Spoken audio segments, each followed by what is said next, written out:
guys, welcome back to my channel. So today I thought I'd do my birth story, my breastfeeding story, and sort of a little bit of Maeve's journey, well, her first few weeks of her life and her journey basically. It's been a tough one. I have touched on it a little bit on my channel already in the vlogs, but I haven't had time to sit down and do a proper video. So I'm hoping it's not going to be too long, because last time I did a sat down sort of story telling video was my cancer one, which was years ago now, and I think it was like 40 minutes long. I don't want this to be that long. Some of the things I'm going to touch on are C-section delivery, breastfeeding, tongue tie, lip tie, reflux, things like that. Just a lot of things that I have experienced that I didn't know about really. I didn't know the ins and outs of. I just wanted to do a video about it in case it could help someone. Also, you may have tips for me that I need to know to help her. Also, she is here on my chest because, oh look, she's gonna start moving. Because I can't settle her. Normally I can settle her in my chest and then pop her down and everything's hunky-dory for a few hours, but she just kept waking up, and it's taken me over an hour and a half to try and settle her. So I thought I'm not even going to attempt to try and move her. You may hear some odd noises for her, but I will explain in the video what those peculiar noises are. So yeah, grab a hot drink because it may be a long one. Get cozy and get cozy. Why am I saying that for? I don't know. Just come and join me while I explain my story to you. Also, if you are new here, please hit that subscribe button. I would love for you to stay around. And if you do like this video, then please give it a huge thumbs up, as it does really help me out. I've actually not got any notes or anything, so I'm just going to go free flow and kind of do the journey from start to where we are now. Obviously, any questions or anything like that, then please put them in the description box and I'll try and answer them as best as I can. So I think first of all I have to tell you kind of what labour I had. Well, I didn't have labour. I chose an elective cesarean. Many reasons I chose an elective cesarean really. I have anxiety over hospitals. I previously had cancer where I had to spend a long time in hospital, and therefore going to hospital to me is not always a great thing. Like, I haven't had good experiences, not just in cancer, in other things. So yeah, I just have huge anxiety around hospitals, and I didn't want to have that. I just thought it would be easier for me to know exactly what I'm going in for, exactly what time, blah blah blah, and it just be more of a relaxed experience rather than I can only talk about my labour with my older daughter. I have an older daughter who is 8, and that labour was very stressful. We were in and out. You know, it was back-to-back labour, it was long, it was winded, I felt so out of control, and with my experiences from that 8 years ago going forward in hospitals, they haven't been any better. So I wanted an elective cesarean for mainly that reason. Another reason is I don't want to be in extreme pain, and I'm not saying that C-sections are easy or anything like that, they're really not. However, to me personally, looking back from the two experiences, from a natural birth to a C-section birth, they were a lot nicer. Like, the C-section was a lot nicer, it was a lot calmer, it was more controlled. So yeah, I went for an elective C-section, everything was fine.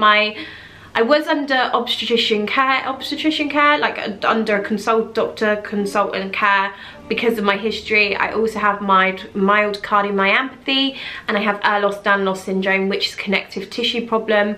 Basically, that means that my body takes longer to repair, my bones break easily, and things like that. So I was under care for that, but my whole pregnancy was just normal. It wasn't anything, there wasn't anything really significantly that went wrong or anything like that. I had more growth scans and everything was absolutely fine with her. So I went ahead with the C-section. You go down there into the room. It's a very nice experience. They basically do sort of like a injection in your back to do the spinal block. And yeah, within, I'd say 5 minutes, everything's fine. It's a very weird experience. I don't think If you have an emergency C-section, it would probably be a lot different. But people are like talking around to you, talking to you. It's very relaxed. It's like, it seems to be like there's 20 people in the room. There was at least, I'm gonna say 7. But there was a lot of people in the room, and to be honest with you, I didn't feel much. Like, it is very weird. The feeling of losing your numbness in your legs is quite weird, but after that, it's absolutely fine. You just kind of sit there and people are talking to you so you can talk to your partner. It's, you know, and then all of a sudden you feel like this immense amount of pressure. It's kind of weird because they don't give you any warning. They're not like your baby's gonna come out now or anything like that. They just sort of go in there and do it. So yeah, you just kind of all of a sudden you're like, oh, and there's amounts of pressure. And then I just heard like her crying, the wah, wah, wah. And then I start crying, my partner started crying. It's just it's a very emotional feeling, I think, because you know, because you build up so much because you know it's coming. I think with a natural labour, obviously it's very emotional because you've gone through all that pain, you get that baby, but it's a different kind of emotion, I found. Because you're anxious the whole time leading up to it, you're planning for it, and then you're sat there and you feel sick and you're waiting for it. They brought her over and they were like, oh, give her a kiss. And it's very, do you know what I was thinking about this? It's very, I don't know, it's just very weird because I'm not being funny, love you to pieces, but she was covered in like all this white gunk, like, and I remember her lips, like she had like all stuff, and they were like, give her a kiss, and I was thinking, I don't really want to. Like, a cuddle is fine, but like, so I kind of was like, and then they took her away and they just said that they needed to do some obs, and I was like, yeah, that's fine. Anyway, everything went absolutely,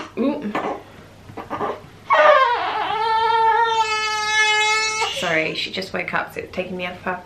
So yeah, they give her to you and they're like, can you kiss you? And then they put her in my arms after they've done like cut her umbilical cord and done all the obs and that, and they put her in my arms, and I just felt so sick, like, and the woman was like, do you want like a bucket next to your head? And I was like, yeah, I do. Anyway, so I'm sat there and like spewing. Yeah, I felt so sick. And then in the end they were like, do you want me to take the baby? Like, because they didn't know her name obviously, and I was like, yeah, please take her away. But then they put anti-sickness in, the sickness went away very quickly, and the whole experience after that was really lovely. We went into like the separate room where you get skin and skin contact, and she latched straight away, no problem, which I was really, got it, you know, which I was really happy about, because the one thing I wanted to do was breastfeed. Like, I didn't really have any plans of anything else, but I wanted to breastfeed. It's, you know, something that I just really wanted to do.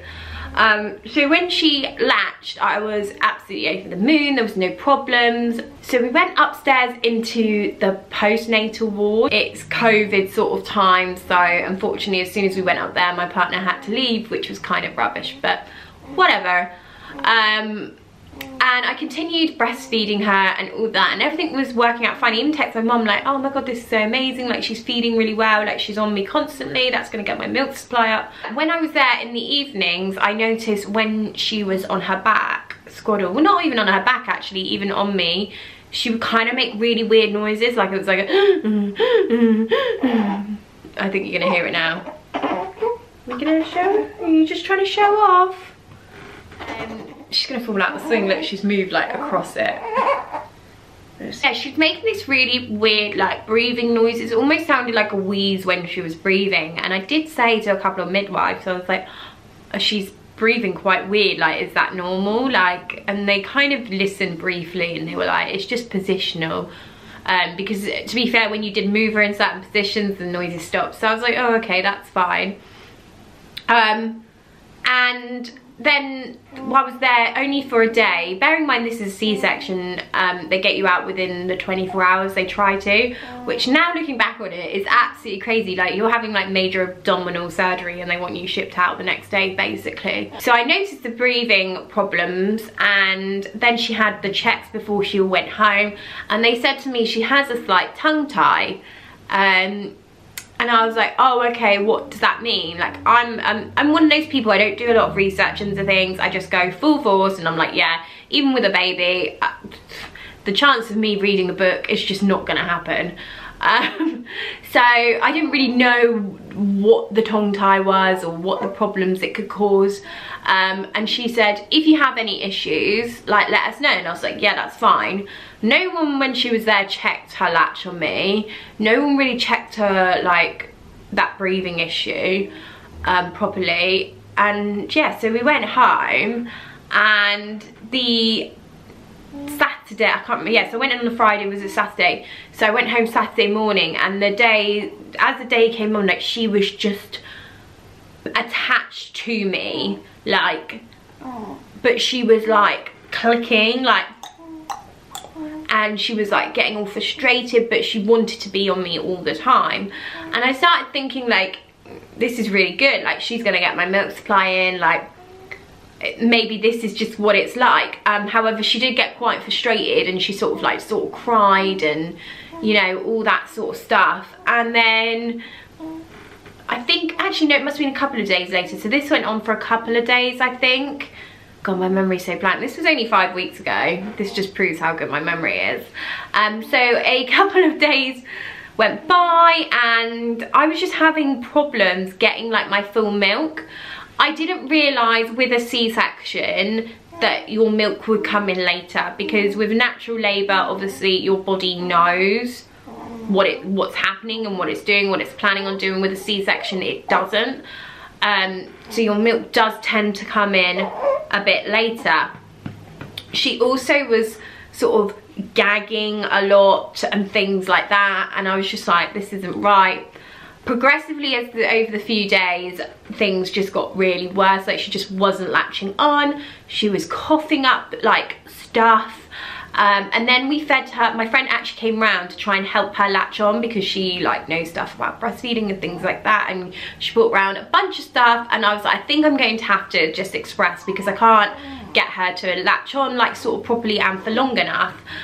So she brought all her stuff round, and then she said to me, like, oh, is she jaundiced? And I was like, I don't know, I don't think so. So then I started questioning that. So as time got on, like, I just couldn't settle her. Like, she just would not settle, and it was quite obvious she was hungry, and I felt like I was starving my baby. That's honestly how I felt. I was crying, like, I was just in such a mess, and I was just like, right, we'll go, I'll get a bottle of Aptamil. We're like, that's what I fed my first daughter, no qualms, whatever, let's give her a bottle. And she literally had the bottle, and she was like a different baby. She proper chilled out until about an hour later, and she was just like wanting more, and she was even more ravenous. So I gave her a little bit more, and then I noticed that she was just like,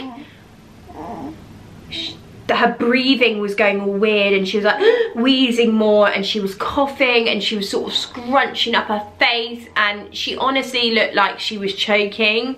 If I feel comfortable enough, I might insert some videos now, but they are quite, I find them quite distressing because it's my daughter, but I think even if it's not your child, you'll find them quite distressing, because she honestly looks like something's wrong.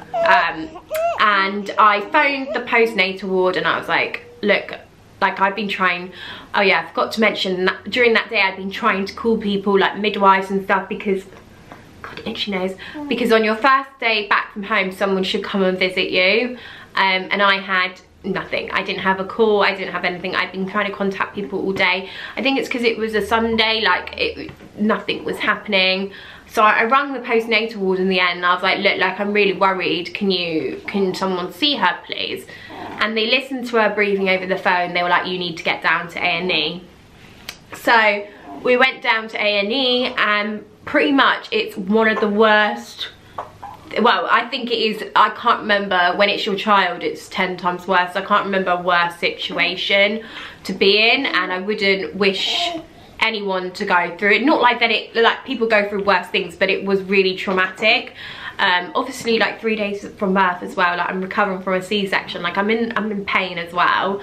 So we get down there, and she they were like, oh, she seems fine, she seems okay, like, and I was like, no, like, there's something wrong, da da da da da, like trying to explain, you know, like what's happened over the course of the day. And then she just went like, I don't even know how to explain it. She started doing one of her fits. I'm gonna call them fits. Obviously they're not, that's not the medical term, but she started going and like choking, and then the woman was just like, I need a resuscitation machine, like get somebody down here ASAP, like. And for some strange reason, it was the busiest day of A&E, so there was like no beds, like it was a really horrible situation to be in, because there was no beds for her to go, there was no, like, nowhere for her to go. We were just shoved into like some corner alley room, like, and you know, you've got a baby that's 3 days old, like she's got no immunizations or no protection, and I'm just stood there, and there's drunks in the A&E room, and I was just like, oh my god, how is this happening? But yeah, so she was like calling through someone, and she was like, I need a bed now for this baby, I need to get her on a machine, like she doesn't look good, like we need to get her. So eventually they rushed us into a room where there was a machine, and they put all the stuff on. I don't know what particularly they did. At this point I'm crying my eyes out, thinking like my baby's going to die, because you know, when someone says they need a resuscitation machine, and this woman was like concerned, like, you know, when you can tell a doctor is trying to make calm, but she was like, I need a bed now, like this baby doesn't look well. And I was just in such a state. I calmed down, and they were checking her obs when she was obviously having these fit, and they said her obs are really fine, like she's not losing oxygen, she's, you know, everything is fine. Obviously we just need to find out the cause. At this point the doctor was like, I think it's something called a floppy larynx. I will put what they thought it is and what it could still be down here. It's basically something to do with the vocal cord, and you basically they make really weird noises. I don't know if you can hear it now in the background while she's obviously talking, but it creates like a wheezing noise, and also it can create like a husky noise. But they weren't too sure, and obviously with her being so little, they just wanted to do extra checks on her. So she had blood tests done, she had an x-ray done, and everything came back absolutely fine. However, she was still having these sort of like fits where she just sort of hold her breath, stop choking, things like that. At that time she was actually breathing, it's just she's holding her breath. And she does look in agony, like if you see it, it's not nice. But also there were some other problems. She hadn't had a wet nappy. At this point they were like, you need to, you know, give her some food because she is hungry, so we need to keep her in for a day and establish feeding, and also see what about your breastfeeding, what you want to do, blah blah blah blah. And at the hospital we stayed in for 2 nights, and we got her feeding well on the bottles, and she was just looking 10 times better, that I just thought, do you know what, like I don't want to go back to breast, like this is so traumatizing. And they did say about her tongue tie that they would offer to cut it, and at the time, like she had been through so much. I will insert some pictures of like her at hospital, like she had, you know, like blood tests, so she had a cannula in her hand the whole time. She was strapped onto a machine for 2 days, like, and I just didn't want to put her through anything. Obviously in hindsight now, I wish I'd got it done at the hospital, but you know, we live and we learn. So 2 days later in the hospital, we hadn't really got some answers, but they got a specialist in from ENT, which is the ear, nose and throat, and he basically watched her while she was having one of these fits. And they said, I don't think it's like the floppy larynx, there may be a slight bit of that there, but it normally develops a lot later. Basically the diagnosis that she got was reflux with a problem with her vocal cords. So when she has her reflux issues, your vocal cords go like that, I think, well hers are going like the opposite way. So she makes really weird noises, and she basically sounds like she's choking, but it's actually not, it's from her vocal cords. So yeah, there we were with the diagnosis of reflux. When they gave us that diagnosis, they said, look, what we're going to do is we're going to start her on Carabel, which is a thickener, A reflux is basically a problem where it's underdeveloped. I can't remember, esophagus, is it? It's underdeveloped. So the milk sausage around in the stomach, and it goes back up through the pipe. And it sort of causes like sickness, acidy type problems. I